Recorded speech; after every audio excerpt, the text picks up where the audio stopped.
Hello, everyone. I'm Karen Trivett, and I'm an archivist. This is another installment of An Archivist's Tale. This is a podcast created by Jeff Huth, my husband, and me, with the purpose of exploring and exposing the stories of archivists, especially stories about how they came into the profession and the passion that keeps them in it. And I'm Jeff Huth. On today's episode, we are delighted to welcome Bob Clark, Director of Archives for the Rockefeller Archive Center. Today is March 2nd, 2018, and we were recording this, or at least beginning to record this, at 4:40 p.m. We are taping at the Fashion Institute of Technology Library, and I should tell you, this is Karen's place of work. But we have a question to start off with, because I had a question today while I was doing my work. And my work is extremely interesting on Tuesdays and Fridays, because all I do is deal with the filthiest records you ever see. As archivists like to say, archives aren't dusty, but mine is. And so we're going to ask, what's everybody's Archives Day? What was your Archives Day today? Because my conception when I came up with this was that our days were going to be different. So we're going to start with Bob, because he is our guest. Well, first of all, thank you for having me. It's a pleasure to be part of this really great endeavor that you've embarked on, and to be episode 2. That's awesome. I'm second. Yay. So my day was not as dirty and dusty as yours was, I suspect, because I was doing institutional promotion and managerial type things. I'm at the point now in my career where I'm primarily a manager and not really a hands-in-the-box kind of archivist any longer.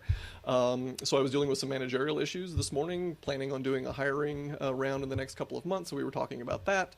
Talking about our really great project to transfer and manage digital records from our donor organizations. And then I came down to the city to meet with the International Graduate Student History, essentially club, to talk about the work that we do at the Archive Center and to encourage them to consider us as a resource for their dissertation projects. Mm-hmm. So, and you came here on a wonderful day. I mean, it's very beautiful outside. There's wonderful ice crystals in the rain. Everybody's umbrellas going inside out. So it's a great time to come to New York. So. And I'm being embraced in the warmth of this podcast. It's a pretty warm room, too. So, Karen, what was your Archives Day? My Archives Day was quite varied, actually. It started with orienting a new volunteer to the unit, which is Special Collections and College Archives here at FIT. And then I worked with a student who was researching the LGBT community here at FIT as it was organized or active during the AIDS crisis of the early 80s. So her research took her from the late 70s to probably the late 80s. And because we don't arrange materials based on subject of that nature, I was able to steer her to yearbooks and some historical photographs that we've processed in the recent past. So that was probably the highlight of my day. Pretty good highlight. Yeah. So pretty different. I didn't really tell you what my day was. It was dirty, but it was a special day. It's a special day because we're working in an old archives, not as old as some, but the actual physical structure and the actual storage equipment are over a century old. And actually in relatively good shape. It's just that it's the stupidest storage equipment you could imagine. Woodruff file drawers. And I'm not going to go off on Woodruff file drawers again. But because of that, whenever we box up records, we don't have any place to put a box because you can't fit it in a Woodruff file drawer.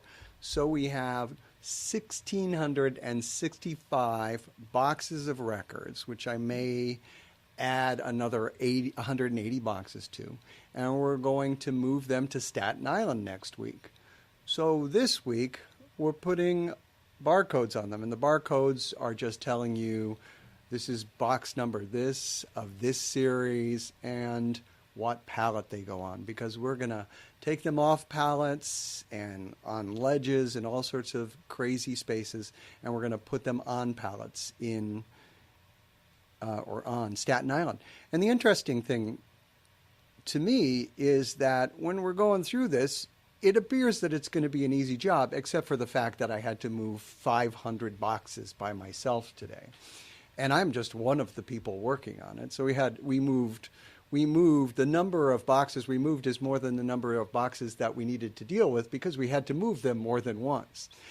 And so, but the terrible thing was when somebody made a mistake and misnumbered a box, or forgot a box entirely, because when they were transcribing, they transcribed the range, so the contents of one box, two boxes, were in one box. Oh, no. And so I ended the day dealing with just a huge, crazy set of boxes. And then this one box that had only one document in it. Now, to be fair, it was a thick document. It was about 4 inches thick, but you usually don't put one document like that in a box.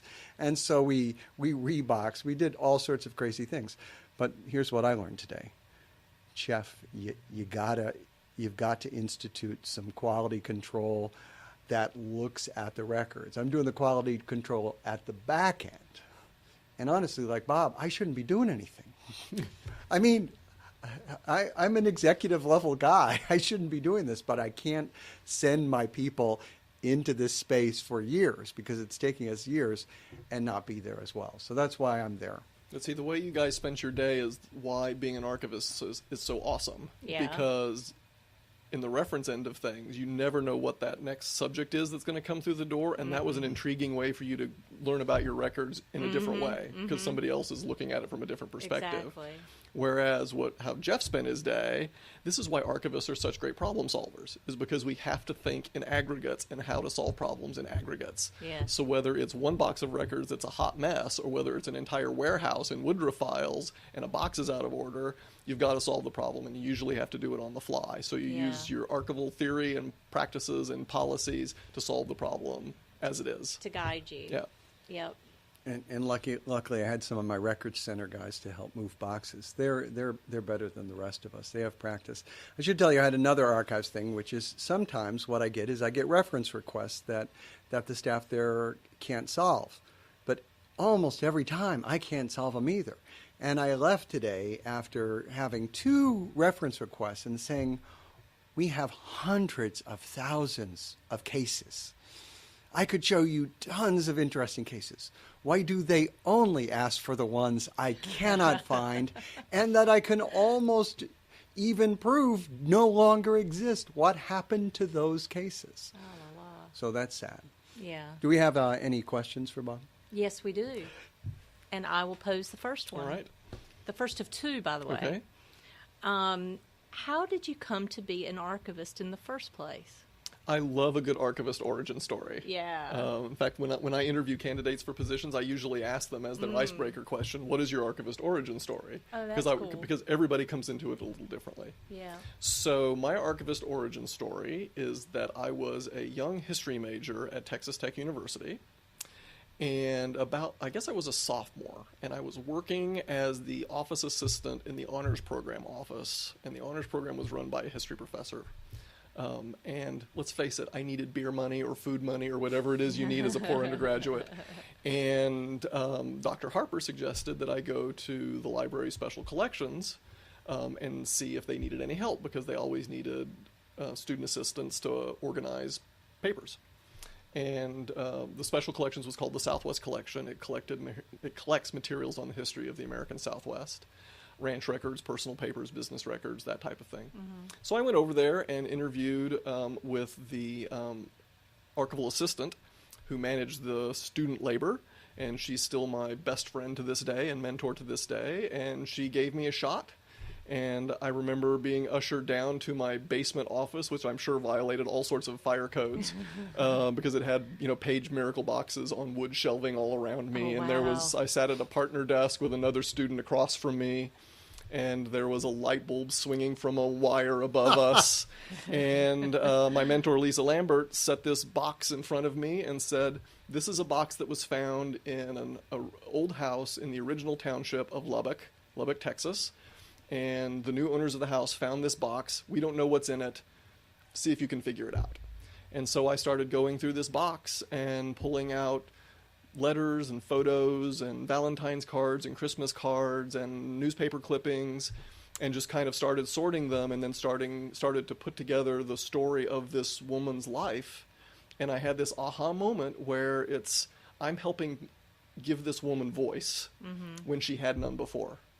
And so that was my aha moment when I realized that I would rather do this than be an academic historian, which was the track that I was on.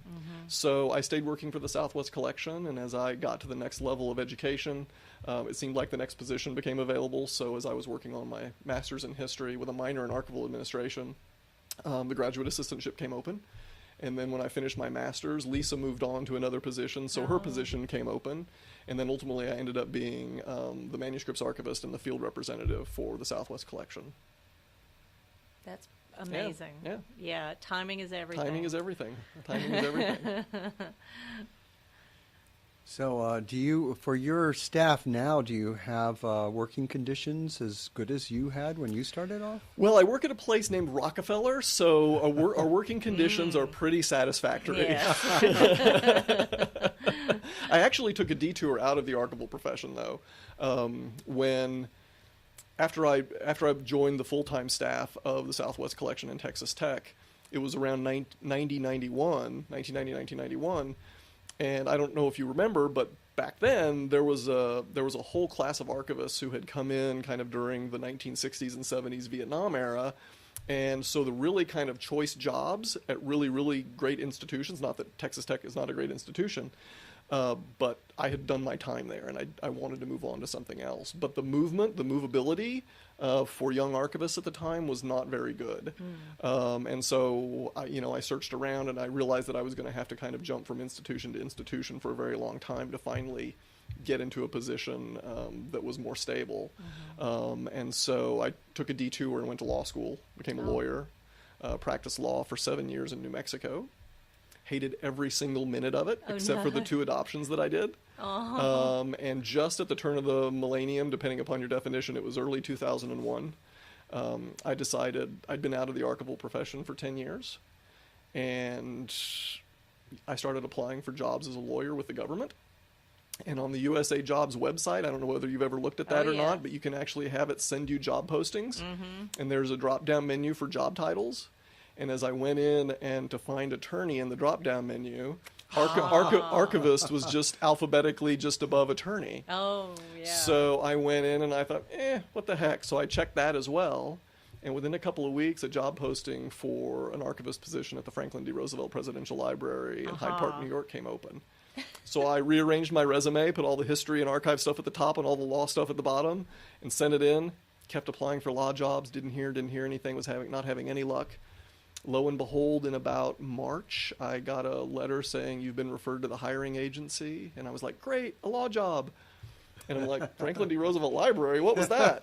And they did a telephone interview me, and then for some reason I intrigued them about why I wanted to get back into the profession. So they flew me out, and I interviewed, and I started in June of 2001. Amazing. And was there in various capacities until September of 2015 when I joined the Rockefeller Archive Center. So best decision I ever made. It's funny when I think of the idea of being called to a profession. I similarly found archives beckoning time and again. Because I can't say, as you might have heard in the earlier podcast, archives sort of found me in my trajectory. And it really just stuck. Every opportunity that came my way, it had the archives stamp on it. And it was a fitting opportunity. So it was just like a natural progression. You know, when I had that moment in early 2001 where I realized that, after 3 years of law school and 7 years of private practice, that it just wasn't working, I looked at myself in the mirror and thought, do you really want to do this for the rest of your life? What would make you happy? And then when I saw that job announcement,